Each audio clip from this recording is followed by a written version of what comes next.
For 7 adventurous days, I traveled across 3 continents and spent at least 24 hours in a different country for a total of 8 countries within Africa, Europe, and North America. In this video, I'll be sharing with you 7 important life lessons I learned across my travel adventures within these 7 days that can positively impact your life in more ways than one. Let me quickly mention, most of my time during this trip was spent in the region of Eastern Europe that is often called the Balkan, and the experience was so profound that I created a series of videos that showcase the daily wonders I experienced in each country I traveled to during this time. I can totally guarantee that if you have not watched any of the videos in my 7-day adventure series, you are totally missing a lot, and I advise you to proceed to watch those videos immediately you finish watching this particular video till the very end. Without wasting any of your precious time, let's dive right in. But as you keep watching, please ensure you have hit that subscribe button, because on this channel you are going to get nothing but premium content. That's my promise to you, and please subscribe.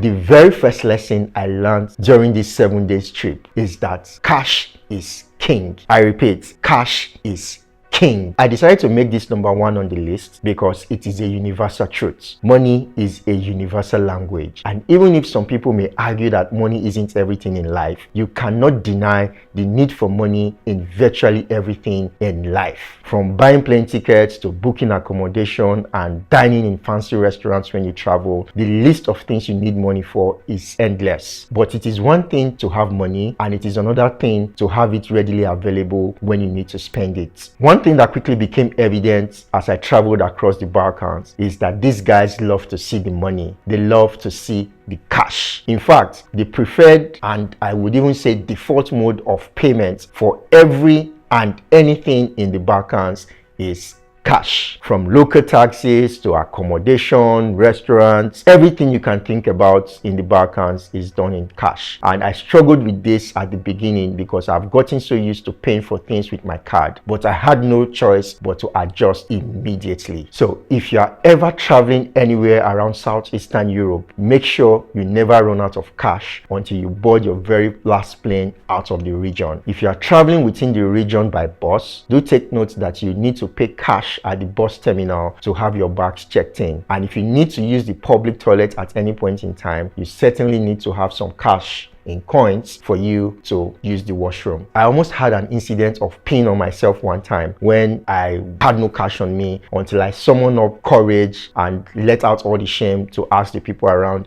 if anyone had a coin they could lend me, and that was how I was able to use the washroom. So if you have no cash and you need to pee, you're on your own, guys. So my advice here for anyone who plans to travel across the Balkans is that from your very starting point, you already have some euros in cash and a reliable ATM card that can withdraw cash from the machine anywhere in the world. I also strongly advise that you check the exchange rates online before you start transacting in the local currency, else some people may just cheat you. I would say the few times I had a few cash trouble, the US dollar cash I had in my wallet was to the rescue. But I would say certainly that guys in the Balkans certainly prefer euros over the dollars. So have some cash with you as you travel across the Balkans, guys. For the second life lesson, I would say give yourself a fair advantage early in life. I guess this isn't so obvious and you probably did not see it coming, but if you want to have a relatively easy life in the future, it's best that you give yourself an advantage very early on. But I'll go ahead to explain what I mean by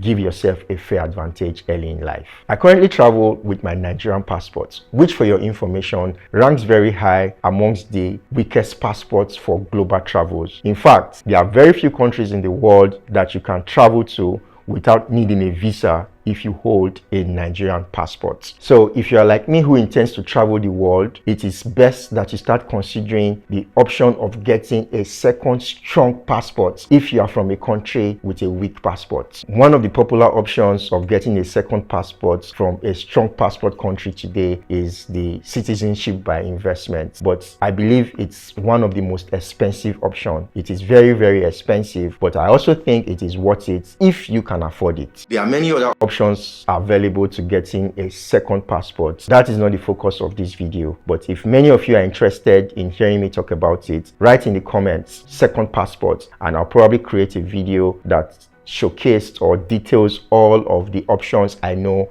about the available second option routes that you can start considering as it suits you best. If getting a second passport is something that is too difficult for you to achieve, then your next best option is to get certain kind of visas on your weak passport. These kind of visas are what I typically call the golden visas, and the US visa ranks number one amongst this list of visas in my opinion. Other such visas are the Canadian visas, the UK visas, Schengen visas, Australian visas, and a number of such visas. If you have those visas in your so-called weak passports, a lot more travel destinations opens up for you. The process of getting these golden visas would be a subject for another videos, and I would also include the countries and the destinations that opens up for you when you have one or more of these golden visas on your weak passport. And the only thing I would advise you to do right now is to subscribe and turn on the notifications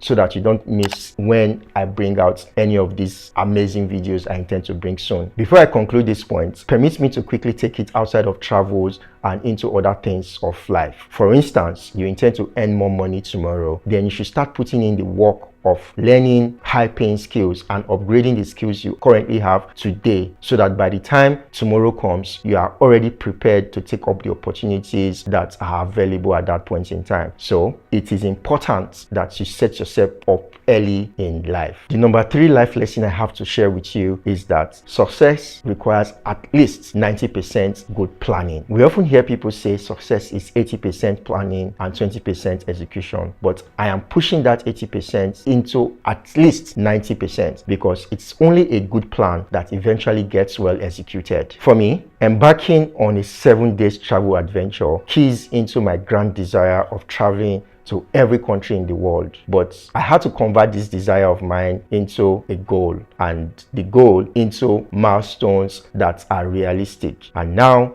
I have decided that I would like to travel to at least 40 countries of the world by the time I am turning 40. Achieving my milestone of traveling to at least 40 countries before I turn 40 requires me to become a good planner. For this particular travel, I had to do several months of planning that required me to research all the visa requirements for all the countries I intended to travel within the short time frame that I had. I needed to squeeze everything into a very tight schedule, so it was important for me to adequately research the ease of getting in and out of every country I could travel around, and I also needed to know all the places I needed to visit, all the things I needed to do, and most importantly, how much would be required to make this happen and how much I had in my pockets. By the time I started embarking on the journey, I was only just executing the plan that I made. However, it wasn't still a perfect plan, and if you have watched the videos in the 7 days travel adventures, you would note that on day 4 I couldn't get into Kosovo, and that derailed all the plans I had made.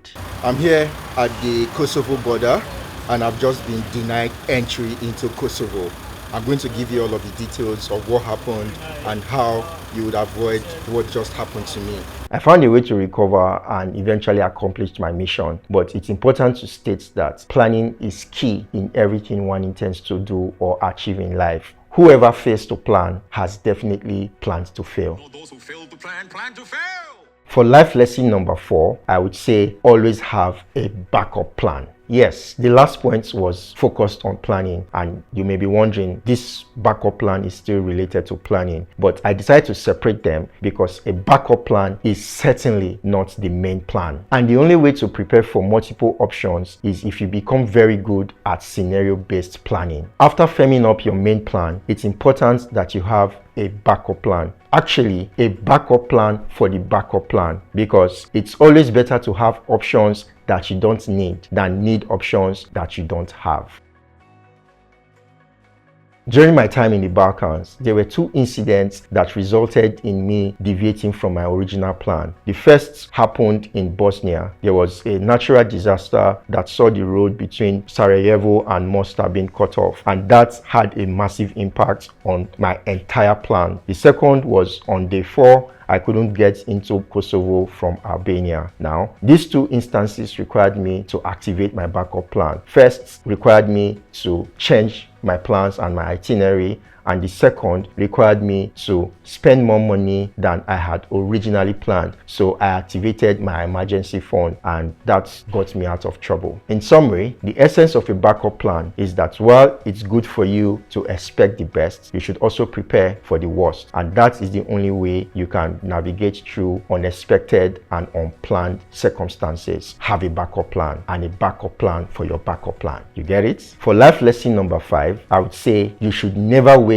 until everything is perfect before you begin anything in life. Life will never wait for you to be ready, and you will never be ready anyway, because no matter how much of a good planner you are, you can never come up with a perfect plan. For things to eventually work the way we want, some things may have happened the wrong way at some point in time. So instead of waiting till you are good enough, why don't you start where you are and get better over time? One example I would always use as a reference for starting right now, you don't have to wait till everything is perfect for you to start, is my YouTube channel. I started the channel in 2023, and at some point I wasn't really sure what I was doing, but I told myself, let's just start this thing and let's see how it goes. And here we are today. It's gradually growing and it's gaining some traction, it's adding value, and I'm learning the process. So I'm making better videos today than I was making when I started. In fact, the very first video on this channel, maybe if you can go back and check the very first video I have here, it was for a similar travel that I did across Europe, and for that one, my travel to Amsterdam, and I was talking about that. And everything has evolved over time to where we are now. Is this where I want to be? Certainly not, but it's work in progress, and I'm trying to get better as I am learning and as I'm doing.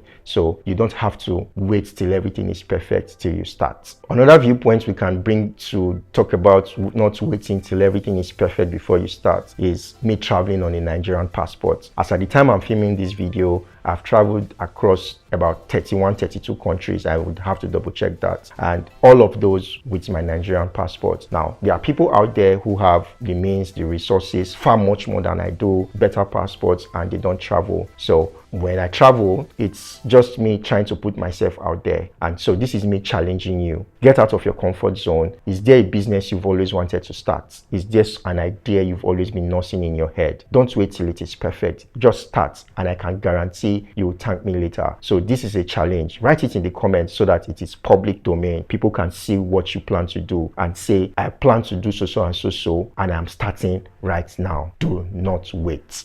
For life lesson number 6, I would go with being confident. Your confidence is everything you own, and you must own it with dignity. As you know and can clearly see, I'm a black person with strong African roots, and people often ask me how I travel across white countries without worrying about racism. The truth is, I'm never truly bothered about how the color of my skin would make others want to treat me. My self-confidence is focused on who I am and what I'm doing. And in fact, my travels across the Balkans made me realize that a lot of people are not actually in nature racists. They are just curious and want to know more because they actually do not know. Please note that me saying I'm not bothered about racism when I travel does not in any way negate and undermine the terrible experiences some people have suffered or experienced when they travel. Racism is something that should be totally punishable by law and should not be tolerated in any way, form, or manner. Actually, in some of my travels, and particularly on my travel from Istanbul to Sarajevo in Bosnia, I realized that I was practically the only black person amongst all the white people. But I am not really bothered about what the other people are thinking, because I have certainly earned the right to be where I am today by putting in all of the work. And that gives me the confidence to hold my head up high wherever I find myself. I never have the need to look over my shoulders or be worried, because I have never done anything illegal, and I try as much as possible to run away from anything that remotely smells illegal or criminal. And for that reason, I just like to believe that I'm an ambassador for the black people,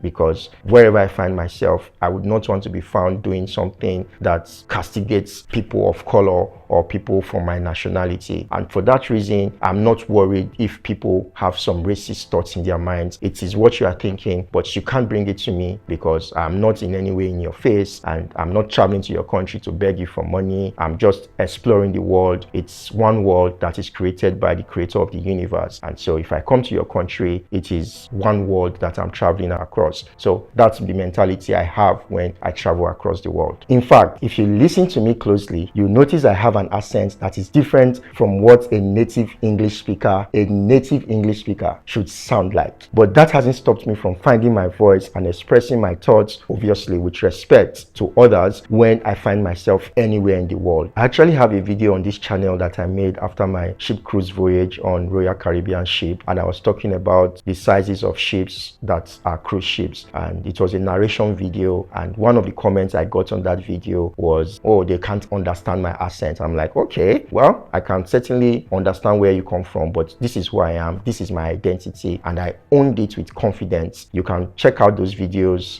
Maybe I'll link them somewhere and put them in the description. The truth is, if you are clear and confident in your interactions, people would certainly want to listen to you, because everyone is unique, and there's something uniquely different about you that does not exist with someone else. And if that is true about you, then people would certainly want to learn about the things you know. People would want to learn from you. People would want to listen to you. People would want to hear you. So be confident and express yourself, but I always add with respect. Another example I can take out from my book of confidence is my frequent interactions with border control and immigration officers. And like I mentioned, I travel with my Nigerian passport, and so sometimes when they flip out the pages of my passport and they see the number of stamps and the number of countries I've traveled to and how frequently I travel, they sometimes look at me with an impressed look. But I confidently answer questions when I'm at the border crossing or at the point of entry into any country, and tell them maybe I'm here for this purpose, I'm spending this number of days. And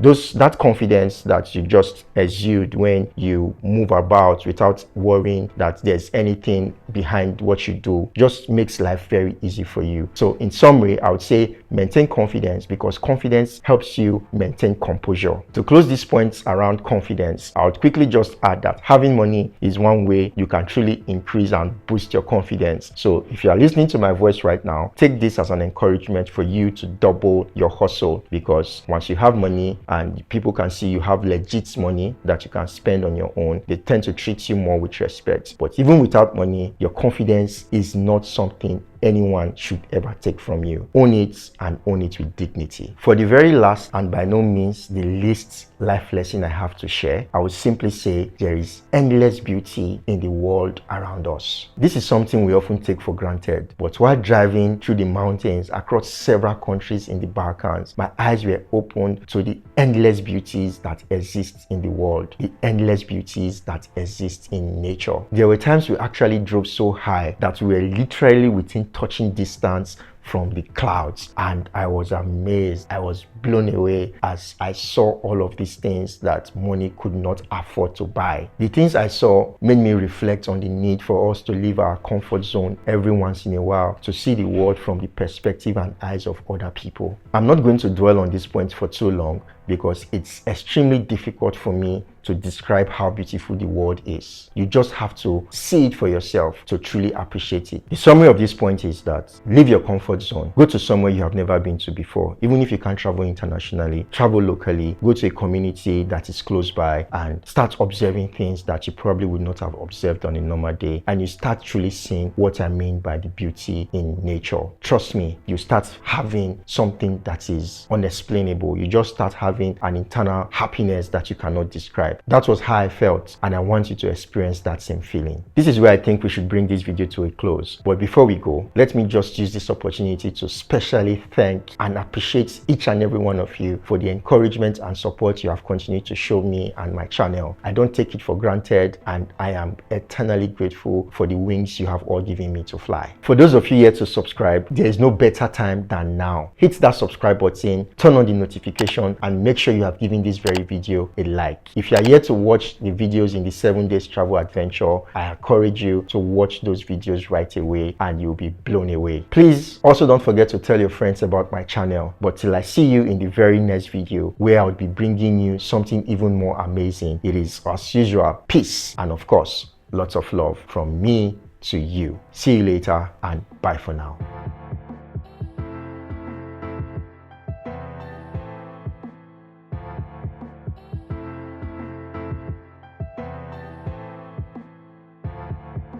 Subscribe to Suleiman Anero. Suleiman Anero.